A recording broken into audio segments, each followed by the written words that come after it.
Hello friends, this is Gunjan Aneja, a team member of Navagas. तो जिसने अब तक ये चैनल सब्सक्राइब नहीं किया, please guys subscribe our channel and share to your friends as much as you can. It will help you along with your friends to clear NEET. इसमें हम बात करेंगे, आज की वीडियो में मैं बात करूंगी सिग्निफिकेंस ऑफ माइटोसिस और क्वेश्चंस जो हम माइटोसिस से अभी तक पूछे गए हैं, जो आगे पूछे जा सकते हैं, उन क्वेश्चंस की हम बात करेंगे. बिल्कुल एग्जाम पॉइंट ऑफ व्यू से क्या क्या इंपॉर्टेंट है, हम बिल्कुल फालतू बात नहीं करेंगे, सिर्फ और सिर्फ वही क्वेश्चन डिस्कस करेंगे. ठीक है, तो माइटोसिस का सिग्निफिकेंस क्या है? सोमैटिक सेल्स का मैंने बताया था कि हमेशा जो माइटोसिस होती है वो सोमैटिक सेल्स में होती है. ठीक है, मतलब मेनली सोमैटिक सेल्स में होती है. तो जो सोमैटिक सेल्स हैं उनको बॉडी की ग्रोथ और डेवलपमेंट में उनका रोल है. जैसे जाइगोट से जब हम स्टार्ट करते हैं लाइफ, एक सिंगल सेल स्टेज से स्टार्ट करते हैं, तो क्लीवेज होता है. उसके बाद वो क्लीवेज जो है एक माइटोटिक टाइप ऑफ डिवीजन है. ठीक है, तो उसमें क्या होता है, ग्रोथ एंड डेवलपमेंट. बॉडी का हर पार्ट का फॉर्मेशन, बॉडी के हर ऑर्गन का फॉर्मेशन किससे होता है? माइटोसिस से होता है. ठीक है, अभी भी अगर हमारी हम ग्रो करते हैं, हमारी हाइट बढ़ती है, या हम कुछ भी तरीके से ग्रो करते हैं, डेवलप करते हैं, तो that is growth and development due to occurs due to mitosis. ठीक है, तो उसके बाद मैंने बताया था फर्स्ट वीडियो में कि जो न्यूक्लियोसाइटोप्लाज्मिक रेशियो है, that is a very important factor for mitosis. ठीक है, तो सेल को स्टेबल रहने के लिए न्यूक्लियोसाइटोप्लाज्मिक रेशियो का कांस्टेंट होना जरूरी है. जैसे ही साइटोप्लाज्म का रेशियो न्यूक्लियस से ज्यादा होने लगता है, मतलब साइटोप्लाज्म जो है न्यूक्लियस के कंपैरिजन में बहुत ज्यादा बढ़ने लगता है, तो न्यूक्लियस उसके एक्टिविटीज को कंट्रोल नहीं कर पाता, क्योंकि nucleus was a very small element. ठीक है, बहुत छोटा सा एक पार्ट था सेल का, लेकिन वो पूरा मास्टर है सेल का, सेल की सारी एक्टिविटीज को कंट्रोल करता है. तो जब साइटोप्लाज्म का वॉल्यूम इतना बढ़ जाए कि न्यूक्लियस उसको कंट्रोल ना कर पाए, तो माइटोसिस हो जाती है. सेल दो पार्ट में डिवाइड हो जाता है, न्यूक्लियस दो पार्ट में डिवाइड हो जाता है, और वो न्यूक्लियस हर सेल को कंट्रोल करता है. जो दो न्यूक्लियस फॉर्म होते हैं वो इंडिविजुअल सेल्स को कंट्रोल करते हैं. तो that is return to balance disturb nucleocytoplasmic ratio. I hope आपको ये बात समझ में आ गई होगी. फर्स्ट वीडियो आप देखेंगे जो cell cycle and cell division का इंट्रोडक्टरी वीडियो है, उसमें मैंने ये सब बताया है डिटेल में. ठीक है, तो एक पॉइंट हो गया ग्रोथ एंड डेवलपमेंट के लिए. दूसरा पॉइंट हो गया कि न्यूक्लियोसाइटोप्लाज्मिक रेशियो अगर डिस्टर्ब हो जाता है तो माइटोसिस होती है. तीसरा पॉइंट है cell repair. What is the meaning of cell repair? देखो, अगर मेरी ये स्किन है, यहां से मेरी स्किन अगर डैमेज हो जाती है, यहां से मेरी स्किन डैमेज हो गई, मेरे को कट लग गया, कुछ भी हो गया, तो इन सेल्स को दोबारा से रिपेयर होना पड़ेगा. ठीक है, अब उसको रिपेयर होने के लिए दोबारा से सेल्स का फॉर्मेशन कैसे होगा? अब यहाँ मियोसिस तो होगा नहीं. ठीक है, मियोसिस यहाँ नहीं होगा, यहाँ पर माइटोसिस होगा. जो सोमैटिक सेल्स यहाँ पर प्रेजेंट है वो अपने डॉटर सेल्स बना के इस लेयर का दोबारा से फॉर्मेशन करेंगी. किसी भी पार्ट की बात करेंगे, कहीं पर भी अगर कोई इंजरी होती है तो वहां पर माइटोसिस से ही रिपेयर होता है. ठीक है, बस हम बात करते हैं अगर न्यूरॉन्स की या कार्डियक सेल्स की, तो उनमें जो है डिवीजन नहीं होता, वो दोबारा से डिवाइड नहीं होती, because they are present in G naught stage. ये भी मैंने बताया है phases of cell cycle second video of this unit, जो मैं ये चैप्टर डील कर रही हूँ. सेकंड वीडियो में मैंने इसके बारे में बताया कि जो कार्डियक सेल्स हैं और जो न्यूरॉन सेल्स हैं, तो वो एंटर कर जाती है जी नॉट फेज में. अब हम बात करेंगे आगे जो इसकी इंपॉर्टेंट क्वेश्चनरी है, हम अब बात करेंगे उस क्वेश्चंस की. तो हेयर वी गो. हाँ, तो इम्पोर्टेंट क्वेश्चंस की हमने बात करनी थी. तो पहला क्वेश्चन देख के डर गए होंगे, लेकिन डरने वाली बात कुछ भी नहीं है. नीट 2017 में आया हुआ क्वेश्चन है. ऐसे ही होता है, एग्जाम में बड़ा सा क्वेश्चन देखते हैं और डर जाते हैं. डरना नहीं है हमने. हम क्वेश्चन रीड करेंगे. पहले हम ना इस टाइप के क्वेश्चंस को हम लास्ट में करते हैं, जिसमें देख के थोड़े ऑप्शंस रीड करने में प्रॉब्लम आ रही हो. पहले हमेशा वन वर्ड वाले ऑप्शन देखो कि जो इजी लग रहे हो. ये क्वेश्चन बहुत ईजी, हम इसके बारे में पढ़ेंगे, लेकिन मैं एक जनरल बात कर रही हूँ कि अगर थोड़ा सा भी कंफ्यूजन है तो उस क्वेश्चन को बिल्कुल अटेम्प्ट मत करो, उसको उसके ऊपर टाइम वेस्ट मत करो. उस टाइम पर जब लास्ट में आपके पास टाइम बच जाएगा, तब आप इस टाइप के क्वेश्चन से डील करना चाहिए. ठीक है, तो क्वेश्चन है विच of the following gives a correct sequence of events during mitosis. तो माइटोसिस में सीक्वेंस ऑफ इवेंट्स पूछा गया. इतना सिंपल क्वेश्चन है, इससे सिंपल कुछ नहीं हो सकता. अगर इसमें वो सीधे सीधे दे देता प्रोफेस, मेटाफेस, एनाफेस, टीलोफेस, तब तो सब इजी हो जाता. बट इसने क्या किया, इसने दूसरी फॉर्म में क्वेश्चन पूछा है कि कंडेंसेशन ये वो कैसे होता है. तो क्वेश्चन को सॉल्व करने की टेक्निक क्या है?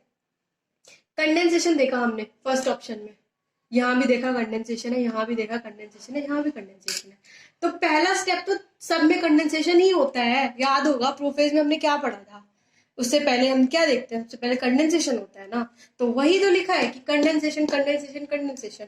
अब हमने देखना है कि नेक्स्ट स्टेप में किसमें सही बात लिखी हुई है। इसने दिया न्यूक्लियर मेम्ब्रेन डिसअसेंबली, हाँ सही बात है, प्रोफेज में न्यूक्लियर मेम्ब्रेन डिसअसेंबली होती है, ठीक है। तो अब तक के हिसाब से हमारा जो ये ऑप्शन है, ऑप्शन नंबर फर्स्ट, इसमें अभी कोई प्रॉब्लम नहीं है, ये ऑप्शन बिल्कुल सही नजर आ रहा है अब तक, ठीक है।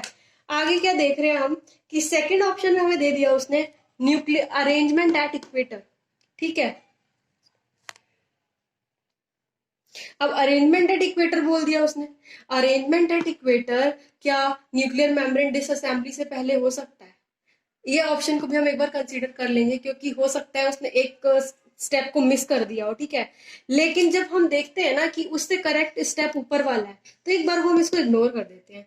नेक्स्ट हम देख रहे हैं क्रॉसिंग ओवर, कतई नहीं हो सकता, it is not possible, it is impossible. We are talking about mitosis, we are talking about mitosis, sequence of events during mitosis. क्या क्रॉसिंग ओवर माइटोसिस में होती है? अभी तक तो मैंने क्रॉसिंग ओवर बताई नहीं, इट अकर्स इन मियोसिस। तो this option is absolutely wrong, ठीक है। तो नेक्स्ट स्टेप है कंडेंसेशन, सही है सब में। नेक्स्ट स्टेप है न्यूक्लियर मेम्ब्रेन डिसअसेंबली, लो ये दोनों ऑप्शन हमें सिमिलर मिल गए। अब आगे देखेंगे कि इन दोनों ऑप्शन में से मोर करेक्ट कौन सा। अभी तक मैंने इसको कट इसलिए नहीं किया क्योंकि हो सकता है कि ऑप्शन सही हो, इनमें कोई प्रॉब्लम आ रही हो आगे। Let's see. Arrangement at equator बिल्कुल सही, प्रोफेज प्रोफेज में कंडेंसेशन न्यूक्लियर मेम्ब्रेन डिसअसेंबली हो गई, अरेंजमेंट एट इक्वेटर हमारा मेटाफेज में होता है, तो ये सही कह रहा है। फर्स्ट ऑप्शन अभी तक के हिसाब से सही आ रहा है। फोर्थ ऑप्शन कह रहा है क्रॉसिंग ओवर, लो जी ये भी कट हो गया। This is also absolutely wrong. क्या क्रॉसिंग ओवर हो सकती है माइटोसिस में? नहीं हो सकती, तो देखते ही काट दो इसको।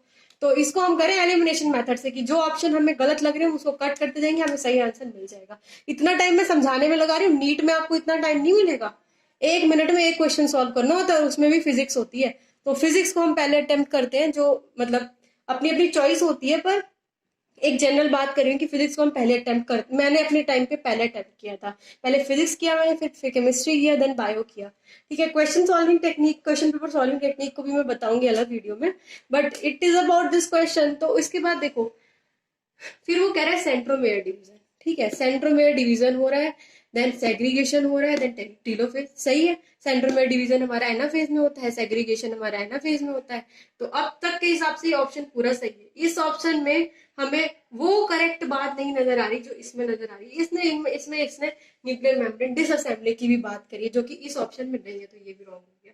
तो फर्स्ट आंसर इज करेक्ट, ठीक है। तो this is the first question. Next is,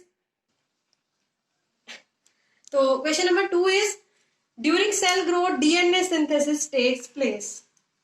बहुत ही सिंपल क्वेश्चन पूछ लिया भाई, नीट 2016 में आया हुआ है, तो इसीलिए बोल रही थी कि क्वेश्चन देख के डरना नहीं होता, बड़े सिंपल क्वेश्चन भी आते हैं। देखो, सेल ग्रोथ के टाइम पर डीएनए सिंथेसिस कहाँ होता है? बोल दो इंटरफेज में होता है, भाई इंटरफेज ऑप्शन में ही नहीं है। तो अब दिया है G2 phase, M phase, S phase and G1 phase. कहाँ होता है DNA synthesis? S for synthesis and S for S phase. तो सही है, ये आंसर करेक्ट हो जाएगा। इसमें कुछ ज्यादा समझाने वाली बात ही नहीं है, बस इतनी सी बात है कि ध्यान रखना हमेशा डिफिकल्ट क्वेश्चन नहीं पूछे जाते, कभी कभी सिंपल भी पूछे जाते हैं, और जल्दीबाजी में ये भी कहीं आप गलत ना करके आ जाना। तो ये इस टाइप के क्वेश्चंस को कभी गलत मत कर देना, इसीलिए इनको पहले अटेम्प्ट करना है और कूल माइंड से करना है क्वेश्चन पेपर को, ठीक है। तो next question is, next question भी नीट 2016 में पूछा गया है। नीट 2016 जब हुआ था तो 2 बार हुआ था, 2 बार में कराया गया था, first attempt and first paper and second paper. तो ये नीट फर्स्ट 2016 का क्वेश्चन है। इतना सिंपल क्वेश्चन था। सिंपल स्पिंडल, देखो सिंपल ही निकल रहा है मुंह से भी, spindle fibres attach on to, कहाँ पर अटैचमेंट होता है? मैंने बताया था कि जो स्पिंडल फाइबर्स का अटैचमेंट होता है, मैंने क्या बताया था, सेंट्रोमेयर पे होता है। कुछ बच्चे सेंट्रोमेयर ही मार्क करके आएंगे, क्योंकि उनको क्या लगता है कि जो क्रोमोसोम्स थे हमारे, ये हमारे क्रोमोसोम्स थे, ऐसे करके यहाँ से स्पिंडल फाइबर्स है और यहाँ अटैच हो गए, तो यहाँ तो सेंट्रोमेयर ही होता है, तो आंसर सेंट्रोमेयर होना चाहिए, ये होना चाहिए ना। कंप्लीटली रॉन्ग हो जाता है उनका आंसर, ठीक है। सेंट्रोमेयर नजर आते हैं, सेंट्रोमेयर मार्क कर देते हैं, तो दिस इज कंप्लीटली रॉन्ग, ठीक है। ये गलत आंसर है। क्यों? क्योंकि मैंने बताया था मेटाफेज वाली वीडियो में, यहाँ पर होता है काइनेटोकोर और disc like structure, spindle fibres attach होते हैं यहाँ पर आके। दिख रहे हैं काइनेटोकोर पूरे ऑप्शंस में कहीं? दिख गया काइनेटो को, देखना ही नहीं हमने और कुछ, टीलोमेयर, ये मेयर, काइनेटोसोम, ये वो कुछ नहीं, काइनेटो कोर ऑफ द क्रोमोसोम, ठीक है। तो this is the correct answer. इस टाइप के सिंपल क्वेश्चंस को गलत नहीं करना है। नेक्स्ट क्वेश्चन इज एआईबीएम की 2014 में पूछा गया, मैं इसलिए साथ में मेंशन कर दे रही हूँ ताकि आपको क्वेश्चन को देख के इग्नोर ना करना पड़े, इंपॉर्टेंस बढ़ जाती है क्वेश्चन की, जैसे प्रीवियस ईयर का दिखता है वो। प्रीवियस ईयर 2014 का क्वेश्चन है। The question is which of the following is the longest phase of the cell cycle.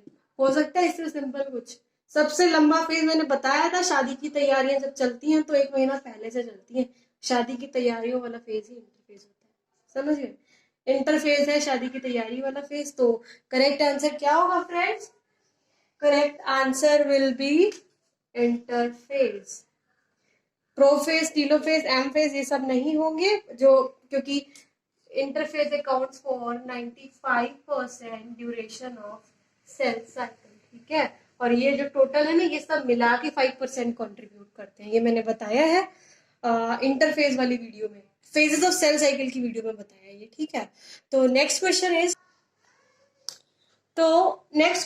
Question number 5। ये किसी भी क्वेश्चन अभी तक मतलब नहीं नोटिस किया गया है किसी भी प्रीवियस ईयर के क्वेश्चंस में। तो क्वेश्चन है, बहुत इंपॉर्टेंट क्वेश्चन है ये, सेंट्रियोल फॉर्मेशन अकर्स इन, बताओ सेंट्रियोल फॉर्मेशन कहाँ होता है। ये मैंने बताया था इंटरफेस की वीडियो में। इंटरफेस सुनते इंटरफेस मार्क कर देंगे बच्चे, इंटरफेस नहीं होगा इसका आंसर, क्योंकि हम हमेशा बात करते हैं मोर करेक्ट आंसर की, मोर एक्यूरेट। तो एम वेज तो हो नहीं सकता, M phase is talking about karyokinesis, जिसमें कैरियोकाइनेसिस एंड साइटोकाइनेसिस, जिसमें कोई भी चीज का फॉर्मेशन नहीं होता, सिर्फ रीऑर्गेनाइजेशन होता है, ठीक है। तो प्रोफेज तो हो नहीं सकता, सॉरी एम फेज तो हो नहीं सकता, प्रोफेज हो नहीं सकता। तो बचा गया इंटरफेज एंड एस फेज। तो आप सोचेंगे एस फेज इंटरफेज मार्क कर देते, ये आंसर करेक्ट होता अगर यहाँ पर ऑप्शन में एस फेज ना देकर इन्होंने कुछ और लिख दिया होता, मेटाफेज, एनाफेज, एनीथिंग, कुछ भी दुनिया भर की चीज लिख दी होती, तो ये आंसर हमारा इंटरफेज करेक्ट हो जाता। पर इस कंडीशन में जब इन्होंने साफ साफ दे दिया कि एस फेज है, तो एस फेज को देख के हमने कुछ और मार्क ही नहीं करना, एस फेज ही आंसर हो जाएगा, ठीक है। तो ये सिंपल क्वेश्चन होता है, लेकिन जो ऑप्शंस कंफ्यूज कर देते हैं ना, तो वहां पर दिक्कत आती है। तो आप एस फेज मार्क करोगे, ये इंटरफेस गलत नहीं है, आंसर जो नीट में देखा जाता है ना, वो ऑप्शंस के बेसिस पे देखा जाता है। तो मैं आपको क्वेश्चन के साथ साथ उनके जो सॉल्यूशन की टेक्निक है वो भी बता रही हूँ। क्वेश्चन तो आपको बुक में भी मिल जाएंगे, लेकिन आपको ये समझने की जरूरत है कि बच्चे गलती कहाँ पे करते हैं, कहाँ मैं गलती करती थी, कहाँ पे बाकी लोग गलती करते हैं, तो ये गलती हमने नहीं करनी है, ठीक है। नेक्स्ट क्वेश्चन है,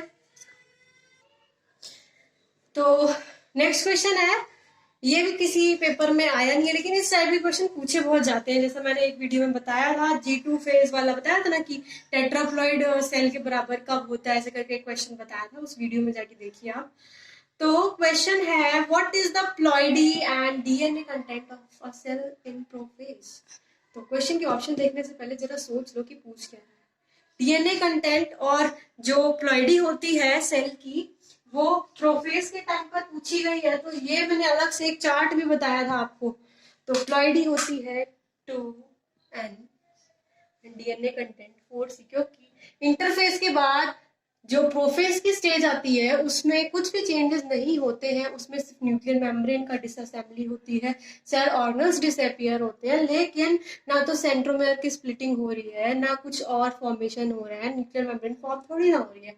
तो प्लॉइडी वही रहेगी जो G2 फेज में थी, जो S फेज में थी, और डीएनए कंटेंट भी वही रहेगा।